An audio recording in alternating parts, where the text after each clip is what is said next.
Herkese merhaba, kanalıma hoş geldiniz. Bugün sizin karşınıza bu şahane çantayla çıktım. Şunun güzelliğine bakar mısınız? Başımda gördüm, çok beğendim. Hemen fotoğrafını çektim ve aynı gün gittim Yüncü'den iplerimi aldım ve ördüm. Aslında geçen sezonun çantasıymış. Plan 1'daymış sanırım ama ben bayıldım ve bu sezon hemen ördüm. Hatta hızımı alamadım. Bakın. 2 tane ördüm. Bir tanesini de sevdiğim birisine hediye etmeyi düşünüyorum. Şöyle bakın. Bu direkt orijinal model. Buna çıt çıt yapmadım. Çıt çıt dikeceğim daha. Bu da aynı modelin sadece bir sıra fazla ördüm. Şöyle biraz daha rahat, geniş kullanışlı olsun diye. Ağzı çıt çıtlı bir model. İçerisinde böyle astarı var.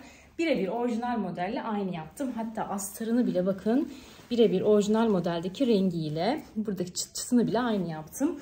Gerçekten çok beğendim. Çok içime sindi. Çok güzel, sevimli bir çanta oldu.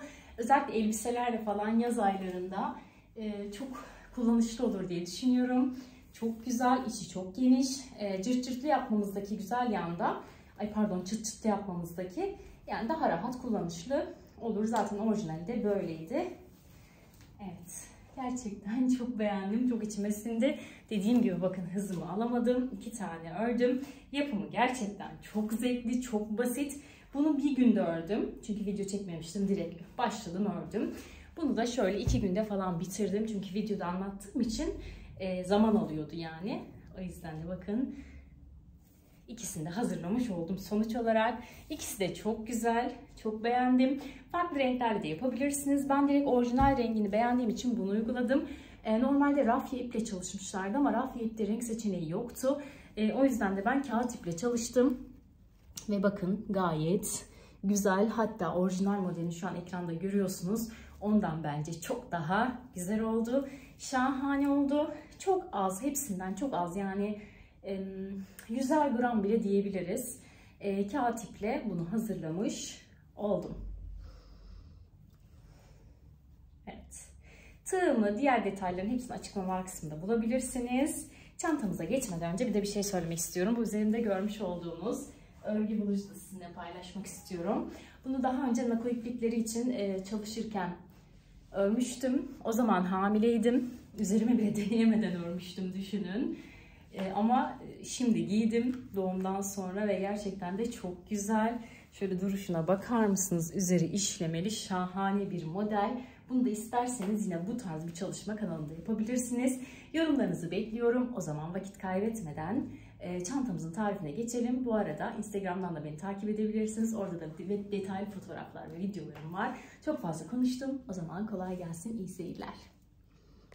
Evet, çantanın yapımında kağıt ipler kullanacağım. Bu renk ve renkli kağıt ipler.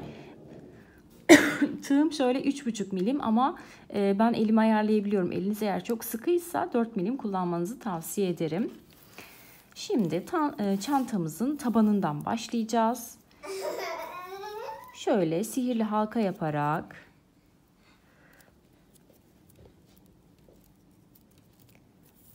sihirli halka yapmayı da unutmuşum.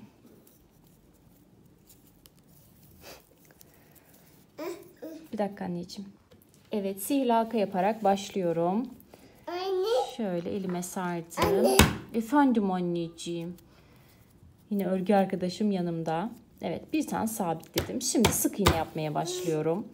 Elimi normal tutuyorum. Çok gevşek veya çok sıkı değil. Şöyle bakın 2.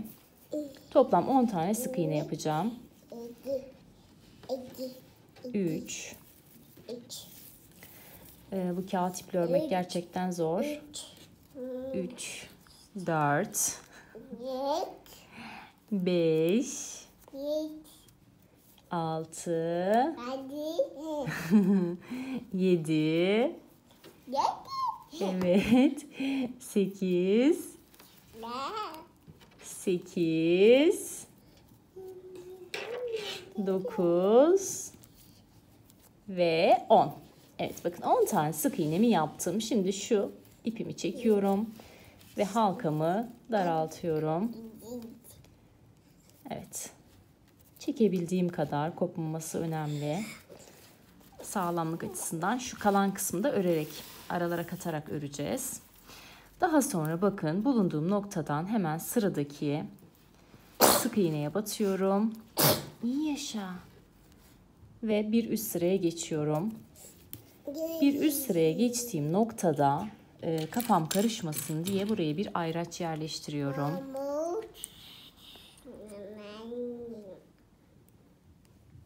Evet. Şimdi ilk sırada 10 tane sık iğne yapmıştık. İkinci sırada da bu 10 tane sık iğnenin içerisine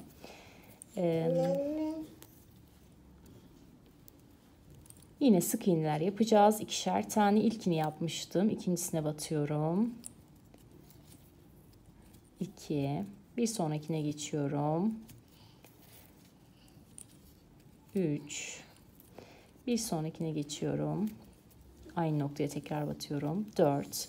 Yani her sık iğneye şöyle 2'şer defa batarak toplamda 10 tane olan sık iğne sayımı bu sayede kaça çıkarıyorum? 20'ye çıkarıyorum. Evet bakın. Bu şekilde sıramı tamamlıyorum. Evet, her sık iğneye 2'şer defa batarak sıramı tamamladım.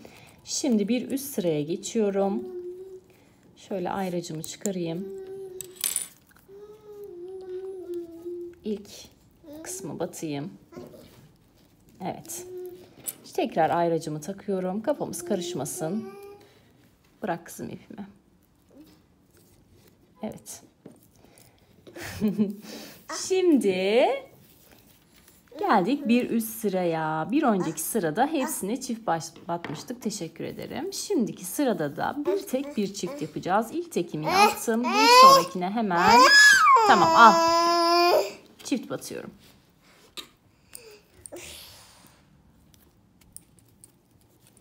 Çiftten kastım aynı noktaya 2 defa sık iğne yapıyorum. Sıradakine tek batıyorum. Bir sonrakine giriyorum. Buraya çift batıyorum. Evet, bir tek bir çift yaparak bu şekilde sıramı tamamlıyorum. Evet, bir tek bir çift yaparak sıra sonuna geldim. Şimdi tekrar ayracımı çıkarıyorum. Bir üst sıraya geçiyorum. Burada da 2 tane tek. Birincisini yapalım hemen. Ayracımızı da hemen takalım. İkinci tekimi yapıyorum şimdi. 2 tek. Bir çift. Üçüncü ilmeğe sıradaki sık iğneye çift batıyoruz. Amigurumi yapanlar çok daha rahat yapacaktır. Aynı amigurumi mantığında. Tekrar gösterelim. 2 tane tek. 1 2 sıradaki sık iğneye çift batıyoruz. 1 aynı noktaya tekrar 2. Evet, bu şekilde sıramı tamamlıyorum. Evet, 2 tek bir çift yaptım. Şimdi sıra sonuna geldim. Yapma kızım, çevirme. Çok zor şartlarda video çekiyorum, evet. Acır tabii. Durmazsan acır. Şimdi de 3 tek bir çift yapacağız ama şöyle bir şey yapacağız. Böyle bir çizgi oluşmasın diye. Çifti başa yapacağım bu sefer. Bir tane çiftimi yaptım. Ayracımı hemen takıyorum. 3 tane tek yapıyorum. 1 2 ve 3. Bir tane çift yapıyoruz. 3 tane tek yapıyoruz. Sıramızı da bu şekilde tamamlıyoruz. Bir çiftimi yaptım. Şimdi 3 tekimi yapıyorum. 1 2 ve 3. Evet. Şimdi kaçıncı sıradaymışız bakalım. 1 2 3 4 5. sırayı da bu şekilde tamamlıyoruz. Bir çift 3 tek şeklinde. Evet, bir üst sıraya geçtim hemen. 3 tek bir tekimi bir çift 3 tekimi tamamladım. Şimdi sıra sonundayım. Şimdi 4 tane tek. İkinciyi yapıyorum. Üçüncüyü yapıyorum ve dördüncüyü yapıyorum. Bakın 4 tane tek yaptıktan sonra beşinciye ne yapıyorum hemen? Çift batıyorum. Bu sırada da yapacağımız işlem bu. 4 tane tek, bir tane çift. Sıramı bu şekilde tamamlıyorum. Evet, şimdi bir üst sıraya çıkıyorum. Burada da bir çift. Hemen çiftimi yapıyorum. 5 tane tek yapıyorum. 1 2 3 4 ve 5. Tekrar bir çift ve 5 tek. Bu şekilde sıramı tamamlayacağım. Şöyle yelpazelenme olacak. Bu daha sonraki sıralarda düzelecek. Sorun yok. Zaten çantamızın modeli gereği böyle olması gerekiyor. Çünkü böyle alt zemini altıgen gibi bir model olacak. Şimdi sıramı tamamlayıp dönüyorum. Evet, en son bir çift 5 tek yaptım ve sıra sonuna geldim. Şimdi bu sırada bütün sık iğnelerimin üzerine sadece birer defa batıyorum. Yani herhangi bir artırma eksiltme yapmıyorum. Şöyle bir örgümü toparlamak adına bir sıra düz bir şekilde örüyorum. Evet, bir sıra düz bir şekilde ördüm. Şimdi yine artırmalarla devam ediyoruz. En son 5 tek bir çift yapmıştık. Şimdi de 6 tek bir çift yapıyoruz. 1 2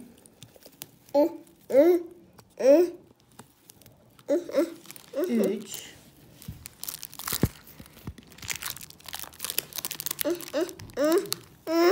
4 5 ve 6. Evet, 6 tane tek yaptım. Şöyle sıradakine direkt çift batıyorum ve aynı mantıkla sıramı tamamlıyorum. 6 tek bir çift yaparak. Evet, bir sırada düz ördüm. Şimdi son artırma sırasındayım. Bu sırada da şöyle bir şey yapacağız. Toplam ilmek sayımızın 102 olması lazım. 102 ilmeğe ulaşıncaya kadar artırma yapacağız. Şu an saydım, 88 tane ilmeğim var. Şöyle 6 ör bir artır yapacağım. 2 3 4 5 ve 6. 6 tane ördüm. Bir tane artıracağım. Sıra sonuna kadar bu işlemi yapacağım. Daha sonra sıra sonunda ilmeklerimi sayacağım. Eğer 102 ilmeğe ulaşmamışsa bir üst sırada 102 ilmeğe ulaştıracak kadar fazladan çift batacağım. Onu o şekilde ayarlayacağız yani. Şimdi bu sırayı bir tamamlayalım. Diğer sırada görüşelim.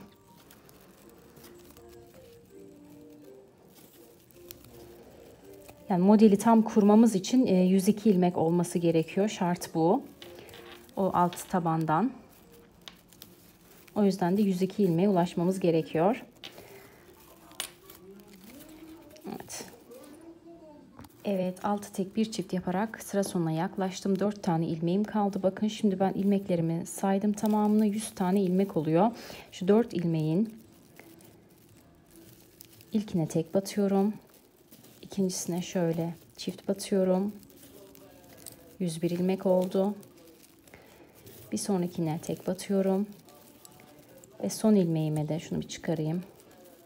Bunun sırası önemli değil. Yani toplam 102 ilmeğe ulaştırın da nereye battığınızın çok da bir ehemmiyeti yok. Evet. Son ilmeğe de şöyle çift batıyorum ve toplamda 100 tane ilmeğim var. Hemen bir üst sıraya çıkıyorum. Şimdi bakın. Normalde orijinal boyutu bu kadar çantanın. Bunu biraz ütüleyeceğiz. Ütüleyince açılacak zaten. Güzel bir ütü yapın böyle sıkı sıkı. Yani böyle dümdüz olması lazım.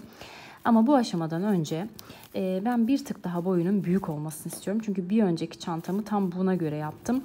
Biraz daha yani bunun büyük olsun istiyorum. O yüzden ben 2 sıra artırma eksiltme yapmadan her ilmeğe yani 102 tane ilmeğe birer tane batarak 2 sıra düz bir şekilde öreceğim. Siz bu aşamada örmeyi de bilirsiniz ama ben şimdi 2 sıra düz bir şekilde örüp geliyorum. 2 sıra düz bir şekilde ördüm. Şimdi şu ayracımı artık çıkaracağım. Bu iple olan işimiz bitti. Modeli kurarken diğer renge geçeceğiz. Şöyle bakın, sıradaki ilmeğe battım. Şöyle ilmeğimi kaydırıyorum. Ve bir tane zincir çekip sabitliyorum. Daha sonra da şöyle biraz uzun bırakıyorum ve koparıyorum. Daha sonra diğer sırada bunu böyle aradan yürüterek yok edeceğiz. Şimdi bakın, bu aşamada 2 sıra düz ördükten sonra şöyle örgünün arka yüzünden düz bir zemine koyacağım. Ve böyle kalıp gibi oluncaya kadar güzel bir şekilde ütüleyeceğim. Bu çok önemli. Eğer bu aşamada çok güzel ütülerseniz model çok güzel oluyor. Daha sonra hiç bozulmuyor. Şimdi hemen ben ütüleyip geliyorum. Kalıp gibi ütüledim. Gerçekten de çok güzel oldu. Daha sonra 102 tane ilmeğim vardı ya. Şöyle 2, 4, 6 tane ayraca ihtiyacım var. Ayracınız yoksa bu noktada şöyle parça ipleri de kullanabilirsiniz. Herhangi bir noktadan ilk ayracımı takıyorum. Daha sonra arada 16 tane sık iğne oluyor. 17. ikinci ayracımı takıyorum. Bu şekilde yerleştirdiğimizde ayraçları taktığımız sık iğneleri saymazsak eğer, şu araların her birinde 16'şar tane sık iğne olması gerekiyor. Bu şekilde hazırsa ilk olarak lila ipimi hazırlayıp geliyorum ve modelimizin kurulumuna geçiyoruz. Evet, şimdi lila ipimi aldım ve model kurulumuna geçebiliriz. Şöyle bakın, bir önceki yaptığım çantayı da önüme koyacağım. Bunun doğrultusunda ilerleyeceğiz. Şimdi ipimi alıyorum. Biraz şöyle bol bırakıyorum ki aşağıdan yürütelim diye. Herhangi bir noktadan şöyle ayracımı çıkarıyorum. Çıkardığım noktaya batıyorum. Şöyle 3 tane zincirle yukarı çıkıyorum. Model kurulumunda bu çok önemli. Başına doluyorum. Aynı noktaya batıyorum. Şöyle ipimi uzatıyorum ve hepsini birlikte çekerek kapatıyorum. Yani yarım trabzan yapıyorum. Başına doluyorum. Aynı noktaya tekrar batıyorum. İpimi şöyle uzatıyorum ve yine yarım trabzan yapıyorum. İlk çektiğim zincirle birlikte bakın 3 tane trabzanım oldu. Şöyle netleştirelim. Evet. Başına doluyorum. Tekrar aynı noktaya batıyorum. Ve yine şöyle ilmeklerimi toplayıp çekiyorum.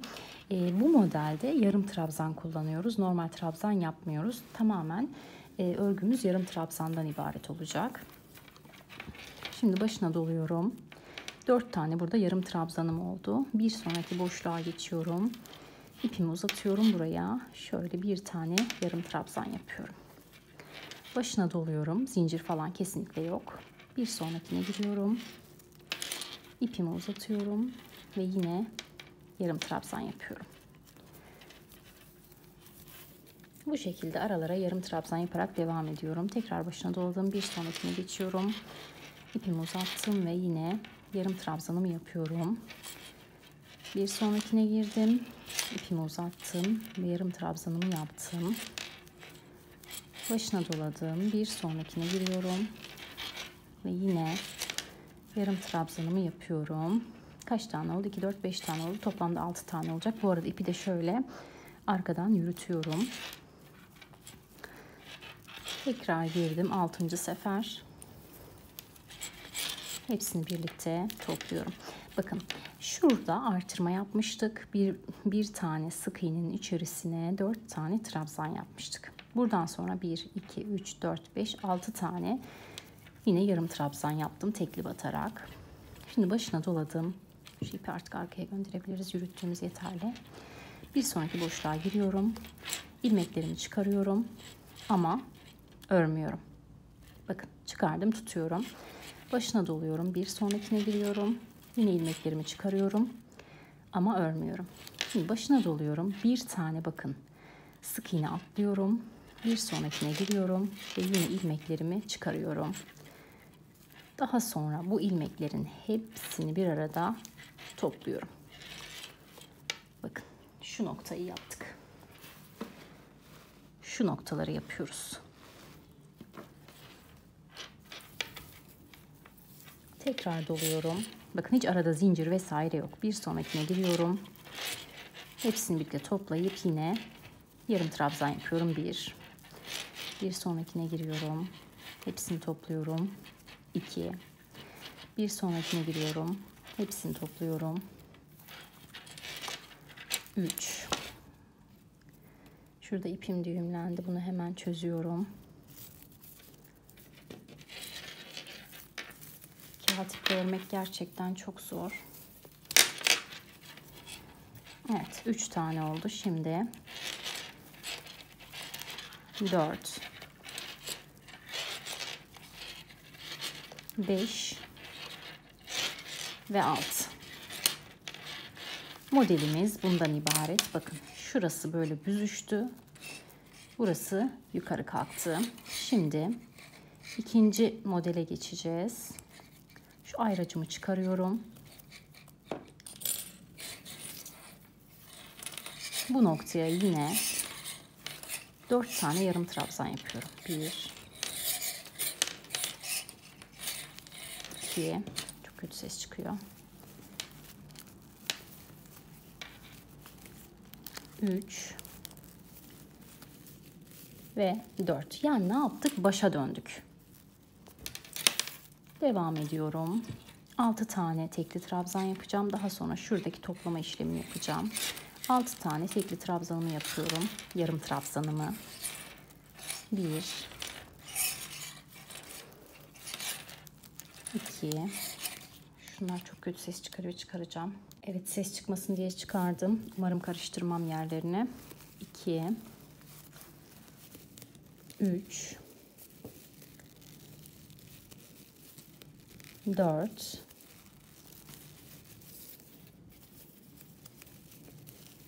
5 ve 6. Bakın buradaki 4 trabzandan sonra 1, 2, 3, 4, 5, 6 tane tekli trabzan yaptım. Şimdi batıyorum, ilmeklerimi çıkarıyorum, topluyorum. Başına doluyorum, bir sonrakine batıyorum, ilmeklerimi çıkarıyorum, topluyorum. Başına doluyorum, bir tane bakın sık iğne atlıyorum, bir sonrakine giriyorum ve yine topluyorum. Daha sonra şöyle hepsini birden çekiyorum. Devam ediyorum. Bu toplamadan sonra yine 6 tane tekli trabzan yapıyorum. 2,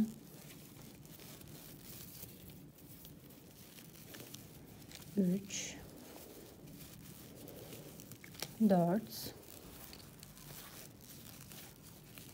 5 ve 6. Bakın yine ayraç kısmına geldim. İşte modelimiz bu şekilde devam edecek. Bir yerde artıracağız, bir yerde toplayarak azaltacağız. Bu şekilde şimdi sıramı tamamlıyorum. Aynı işlemi sıra sonuna kadar tekrarlayacağız. Hiç farklı bir şey yok. Evet, sıramı tamamladım. Bakın şöyle bir görünüm var. Bir eksiltme, bir artırma, bir eksiltme, bir artırma. Bu şekilde sıramın sonuna geldim. Sıra sonunda tam ilmeklerim eşit geldi. Şimdi bakın başladığım noktadayım. Şimdi ilk başladığım zincirin tepesine batıyorum. İlmeğimi kaydırıyorum. Daha sonra geliyorum. Bakın şöyle. 1, 2. Burada dörtlü trabzan vardı ya, bunun tam ortasına kaydırarak geliyorum. Bakın 4 tane trabzan var, görüyorsunuz. Bunun tam ortasındayım. Şimdi yine zincirle yukarı çıkıyorum. 2 tane zincirle yukarı çıktım. Renk geçişlerinde 3 zincir yapıyoruz. Renk geçişi olmadan devam niteliğinde böyle bu sıralarda da 2 zincirle yukarı çıkıyoruz. Başına doladım. Şimdi bu noktaya 4 tane trabzan yapıyorum. 2 yarım trabzan bu arada. 3 ve 4. Yani şurada yaptığımız işlemi burada yaptık. Daha sonra başına doluyorum. Yine 6 tane trabzan yapacağım ama bu sefer sırayla devam ediyorum. Direkt bakın.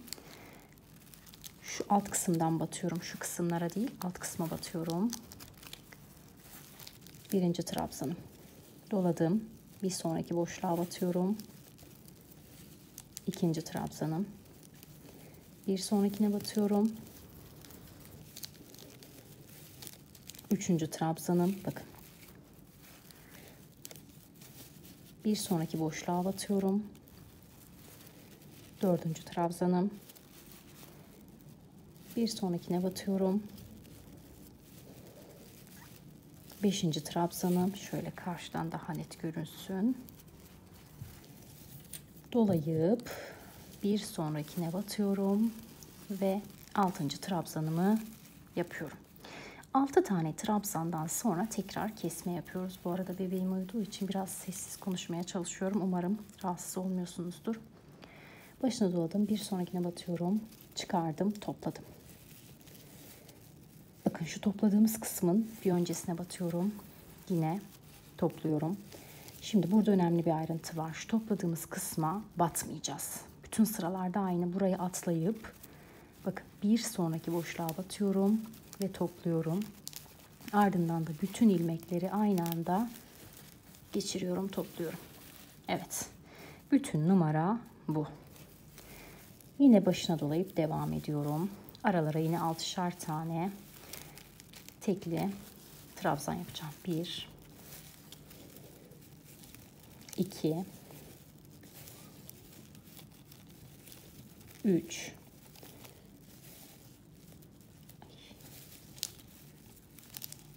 4 5 ve 6. 6.'yı da şu dörtlünün ilk kanadına yapıyorum. Şöyle bakın karşıdan gösterelim. 6.'yı da buradaki dörtlünün ilk kanadına yaptım. Başına doladım. Şimdi geldim bu dörtlünün ortasına. Burada tekrar 4 tane trabzan yaparak artırmamı yapıyorum. Bütün model bundan ibaret. Bundan sonraki sıralarda yapılacak işlem bunun tekrarı. Buraya dörtlü trabzan yapıyorum. Bundan sonra da aynı şu kısımda yaptığımız işlemi döne döne tekrar ediyoruz. Şimdi ben şöyle orijinal modelimize bakalım. 1, 2, 3, 4 sıra bu liladan öreceğim. Aynı mantıkla döne hiçbir değişiklik yok. Şurada yaptığımız işlemin aynısını yapacağız. Daha sonra renk değişimi için yeşil ipimi alıp geleceğim. Evet 4 sıra aynı gösterdiğim gibi modelimi devam ettirdim. Şöyle de bakın başladığım yerde ipimi kopardım. Şöyle biraz ip bıraktım. Bunu diğer sıralarda araya katarak öreceğim. Şimdi renk değiştirirken bu bitirdiğim kısımdan değil herhangi bir tepe noktadan başlayacağım. İp yürüteceğim için ipler birbirine karışmasın diye. Şöyle bakın şu dörtlü trabzanların arasından giriyorum. Biraz şöyle ipimi uzun bırakıyorum. Daha sonra 3 zincirle yukarı çıkıyorum. Renk değiştirirken 3 zincir, normalde 2 zincir. Evet başına doluyorum ve aynı şekilde modelimi devam ettiriyorum. Hiçbir fark yok. Yine yarım trabzanlarımı yapıyorum. Yani renk değiştirmede hiçbir numara yok aslında. Normal modelimizi devam ettiriyoruz. Bakın. Kaldığımız noktadan bir taraftan da şöyle bakın. Arkadan ipi yürüterek aradan götürüyorum. Evet. Şimdi bu şekilde de bu yeşil ipimle yine 4 sıra öreceğim. Şöyle modelimiz üzerinden de gösterelim. Bakın. 4 sıra bu şekilde öreceğim. Daha sonra pembe ipe geçeceğiz. Şimdiden tamamlayıp dönüyorum. Evet, yeşilli olan sıramı bitirdim. Bakın. Şöyle üzerinden de ufak bir ütü geçtim. Gerçekten de şahane görünüyor. Şimdi şöyle pembe ipime geçeceğim artık. Şöyle modelimiz üzerinden de görelim.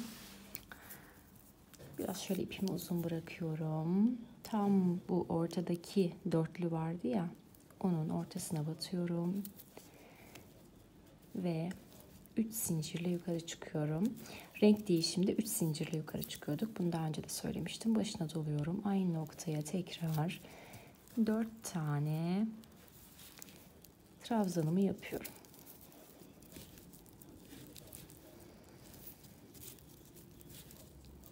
Evet 4 tane trabzanımı yaptım. Şimdi artık normal modelimi devam ettiriyorum. Modelde hiçbir değişiklik yok. Aynı ilk sırada gösterdiğim modeli üst sıralarda uyguluyoruz. Bakın. Bu şekilde 4 sırada bu pembeden öreceğim. Aslında ben 5 sıra örmeyi düşünmüştüm ama daha sonra ölçtüm. Bununla tabanını aynı büyüklükte yapmışım ben. O yüzden de yani şekil yapı bozukluğu olmasın diye normal bununla aynı yapacağım. Yani orijinal modeliyle aynı yapıyoruz. Hiçbir değişiklik yok. Evet. Bu şekilde şimdi pembe ipimle de şu şekilde 4 sıra öreceğim. Daha sonra son rengim olan turuncuya geçeceğiz. Evet, hızımı alamadım ve bütün renklerini tamamladım. Çok güzel oldu. Gerçekten şahane oldu. Şöyle merak ettim. Üzerinden de bir ütü geçtim. Gerçekten çok güzel oldu. Şimdi artık son rengimize geçebiliriz. Şu tabanda kullandığımız renkten bitiş yapacağız. Hemen geçiyorum. Normalde bir de bir şey göstermek istiyorum.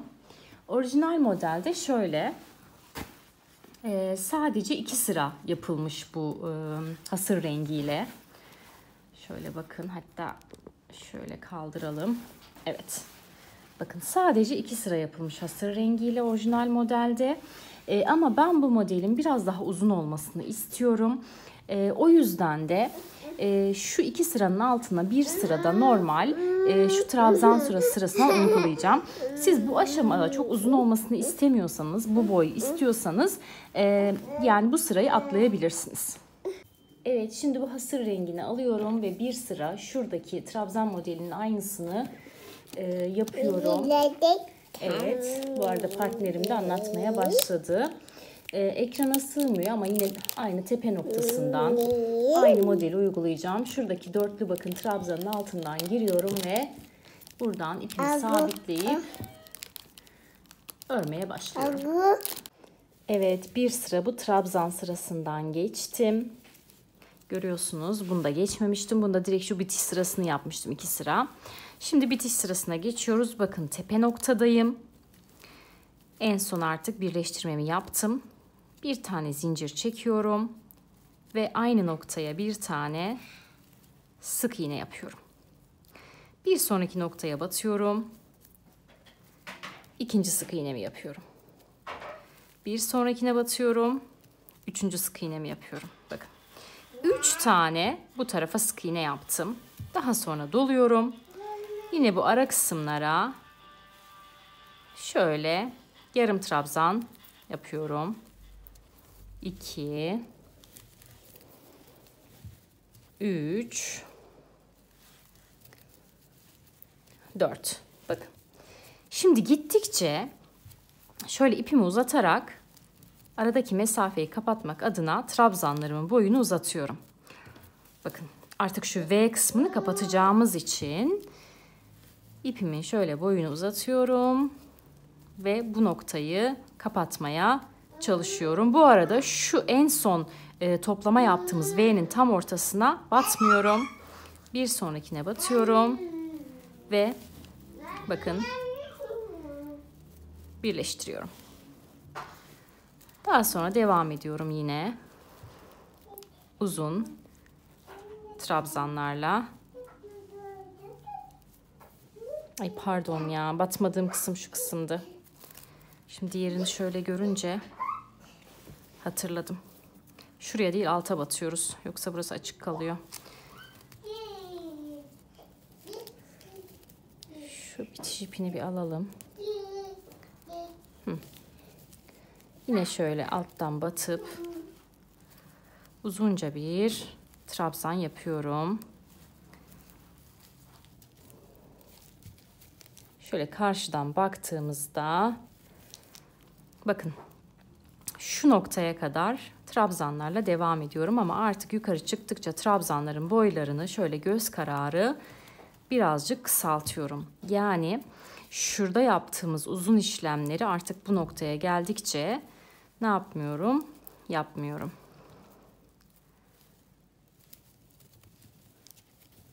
Evet bakın gitgide kısalttım. Şimdi şu kalan noktaya 1,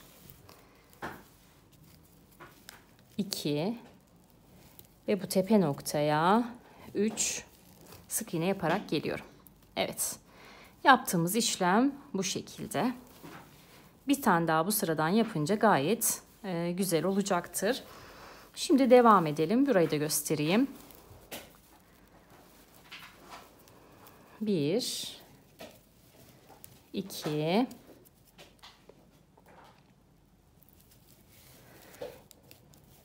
3 tane sık iğne yapıyorum. Kalanlarını yine trabzanlarla iniyorum. İlk trabzanlarımı yaparken şöyle ipimi kısa çekiyorum. Ortalara geldikçe yavaş yavaş ipimi uzatıyorum. Bakın siz de görüyorsunuz. Şu aradaki V kısmı bayağı kapandı. Ortaya geldikçe uzatıyorum. Bakın şuradaki trabzanın boyutuyla buradaki aynı değil. Şimdi iyice uzatıyorum ortaya geldim diye. Görüyorsunuz trabzanların boyunu uzatarak geldim. Şimdi en ortaya batıyorum. Burada da yine uzun yaptım. Evet bakın uzunlarla devam ediyorum. Tam şu orta 1, 2, 3 tanesi sık iğne olacak. 1, 2, 3, 4 tane daha trabzan yapacağım. Trabzanların boyunu giderek kısaltıyorum.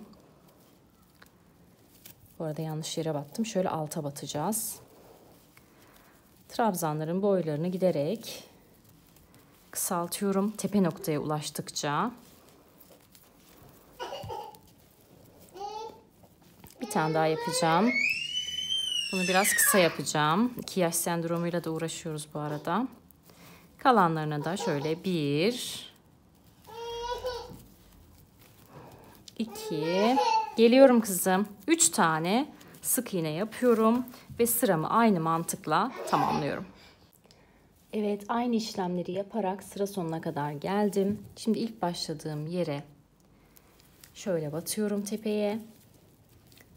Ve buraya karışmasın diye, böyle bir çıkıntı olmadığı için anlayalım diye kolaylıkla şöyle bir ayraç takıyorum. Ve bakın alt sırada yaptığımız işlemlerin aynısını yapıyoruz. Sık iğnelerin üzerine sık iğne batıyoruz. Trabzanların üzerine trabzan batıyoruz. Bu şekilde bir sıra daha bu ikinci sırada yaptığımız işlemin aynısını tekrarlıyoruz.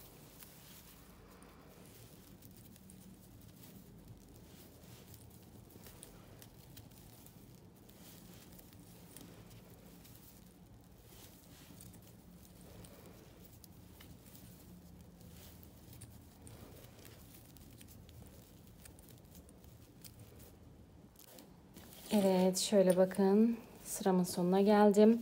Şöyle iki modele de bakarsak zaten bakın benim bu artırarak gittiğim model. Şöyle karşıdan göstereyim bakın. Bence çok daha güzel duruyor orijinal modelinden. Orijinal modeli görüyorsunuz böyle yarım kalmış gibi ama bu bence gayet güzel duruyor. Benim bu içime sindi. Siz istediğinizi yapabilirsiniz. Sıra sonu bitişi de göstermek istiyorum.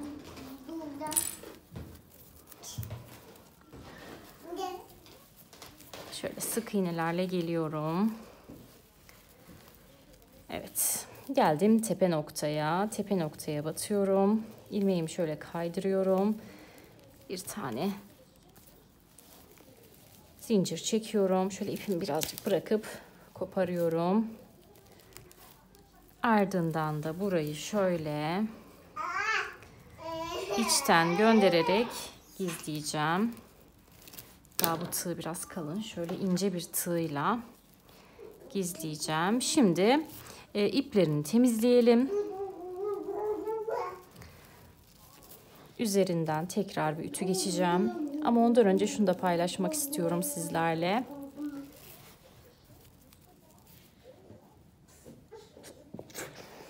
Pardon. Şu kordonun yapımını paylaşacağım. Askının. Şimdi bakın ben bunu kendi boyuma göre ayarladım. Orijinali biraz daha uzundu. Ama benim boyum uzun olmasına rağmen bence gereksiz bir uzunluk vardı. Yine ben bunu santim olarak da söyleyeceğim ama bakın şundan 9 tane belli bir uzunlukta ayarlayacağız. Daha sonra da onu şöyle üçlü saç örgüsü şeklinde öreceğiz. Ben şimdi bunu size kaç santim olacağını söyleyeyim hemen. Evet, şöyle ben ölçtüm. Aralara dikme paylarını falan da düşünürsek 100 santim bu askının boyutu. 100 santim yeterli olur diye düşünüyorum. Buna da boyutunu aynı yapacağım. Çünkü bunu yaptığımda çok beğenmiştim. Buna da aynı boyutu yapacağım. Şimdi dediğim gibi 9 tane 100 santim boyutunda ipimizi ayarlayacağız. Daha sonra da şöyle üçlü saç örgüsü gibi normal öreceğiz ve dikeceğiz. Dikme yerlerini göstereceğim hemen. Dikme yerleri şöyle orijinal modelde bakın. Şöyle göstereyim. Bir tane böyle tepe noktasından bunun karşısına denk gelecek kısımda bu alt büzgü noktasından. Yani şöyle bakın.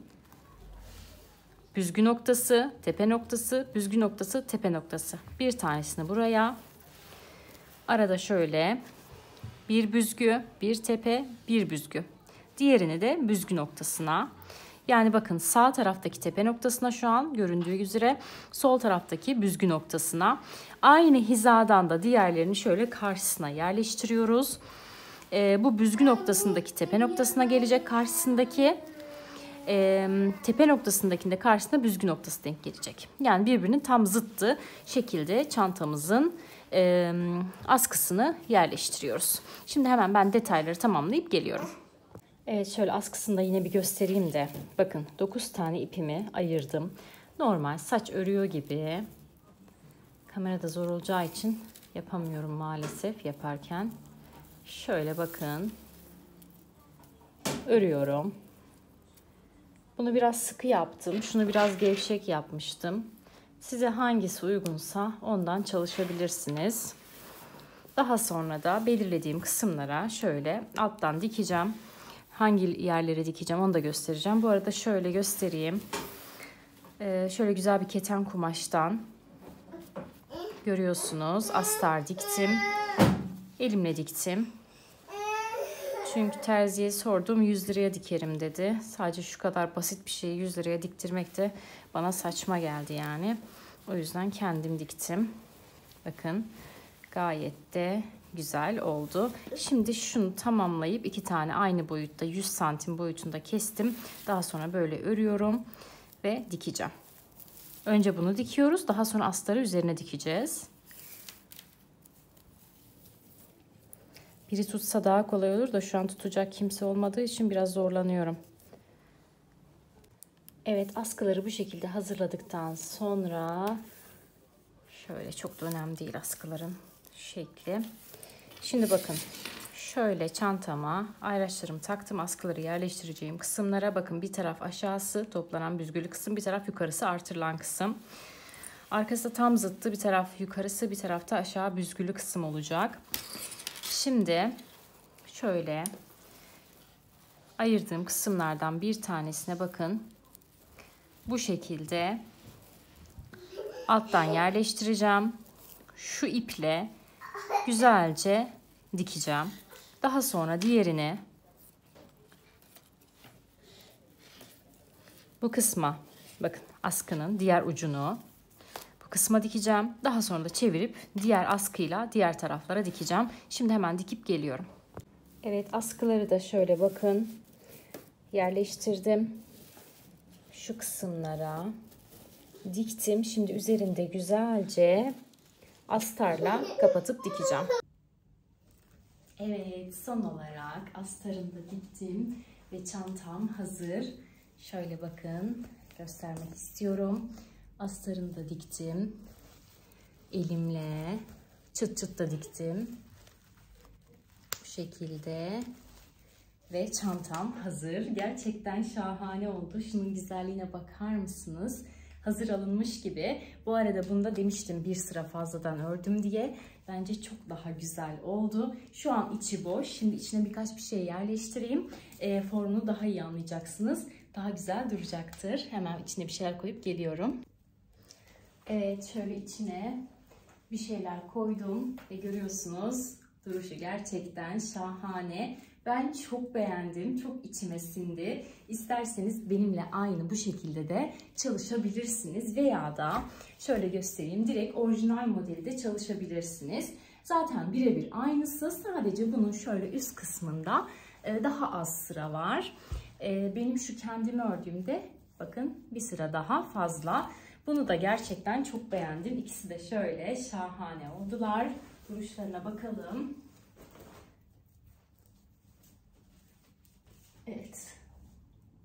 Ben bunun askısının uzunluğunu kendi boyuma göre yaptım. Siz kendinize göre ayarlayabilirsiniz. Bunu da aynı zaten uzunlukta. Şöyle bakın.